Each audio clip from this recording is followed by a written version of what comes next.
Well, joining me now, live on the line, is the former chief of the main Pakistan spy agency, the ISI, Hamid Gul. Hamid Gul, thank you very much for joining us. I suppose first I should ask why the change of heart in that your successor has decided not to go to Mumbai to help investigate. Come again, please. I couldn't hear you properly. Why is it that your successor at the ISI hasn't gone to Mumbai to help the investigation there? Well, it's preposterous. He was being summoned for interrogation because they had already pointed the finger of accusation at Pakistan, and this was an affront to the national honor. He could not have gone. I think Pakistan's government did well to refuse sending him there. Sorry, you might have to repeat a bit of that.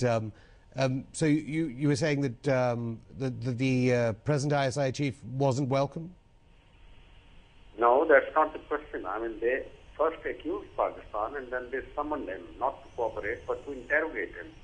So that is not acceptable to us because this is an affront to our sovereignty. If they have any evidence, they should present it to us, as is the norm in relation between nations. And we would have cooperated. Who never said that Pakistan is not willing to cooperate? Pakistan has in the past cooperated, and many of the things that they said in the past, whether it was 13th December 2001 attack on Lok Sabha, or it was the Samjhauta Express, in which it turned out that their initial acquisition of Pakistan was totally wrong. It was an inside job carried out by their uniformed officers. And also this Maligaon latest attack of 31 series of bombs which exploded and killed a lot of people, and that was also pinned on Pakistan. But that accusation turned out to be wrong too, even by their own investigation. So there was no question of sending our DG intelligence. It's not at all acceptable. Nobody would do that. So why should Pakistan do it? It's very different to what you're saying to how international media have been covering this story. Before I get on to cui bono, who benefits out of all of this, does that mean that, well, what is your view about Condoleezza Rice's comments, which seemed, well, quite hawkish on Pakistan's position? Well, she can't be, because if there are tensions between the two countries, and the forces amassed as they were done in 2002 when there was attack on the Lok Sabha, then in that case we will have to de-escalate on our Western front, where we are engaged in fighting our own people.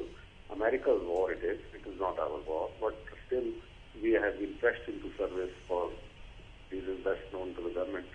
And if we, this has created an unconventional, in the deployment of unconventional forces, a certain amount of military imbalance.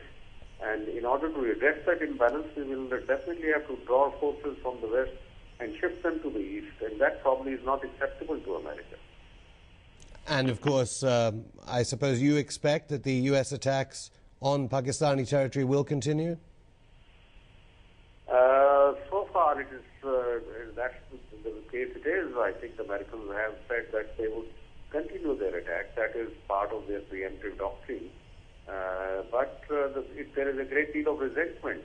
And as far as we are concerned, it's not the American attacks which are important for us, for our defense. The basic thing is really our troops engagement against our own tribesmen.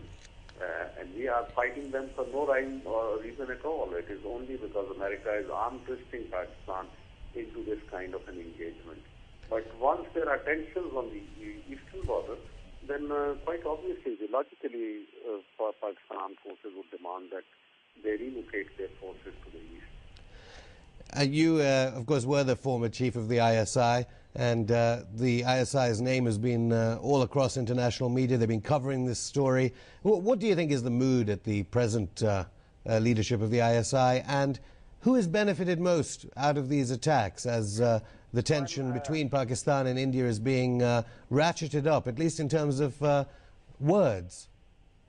America benefits from it. Israel benefits from it, because they have a game plan that India comes on board in war against terrorism and that it supplies them troops. They have already demanded 150,000 troops from India to be located in Afghanistan because NATO forces are ever so reluctant to continue their presence in Afghanistan. And they are losing this war. They need more troops. Americans don't have any foot soldiers available to them. They can barely spare not more than 10,000 troops. So they need troops from India, and that was the reason why they went into a civilian nuclear deal and they went into a strategic compact with India. So they want to use India for a certain specific purpose to advance their own design and their agenda in this region.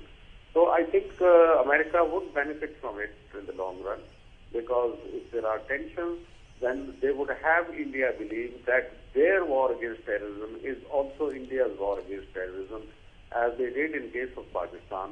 They created a condition where we get involved in fighting against our own people, and then we assume and we believe in our perception that this is our war, it is not America's war, although nobody is accepting it as such. Hamid Gul, former chief of the Pakistani Secret Service, the ISI, thank you very much for taking time out to join us.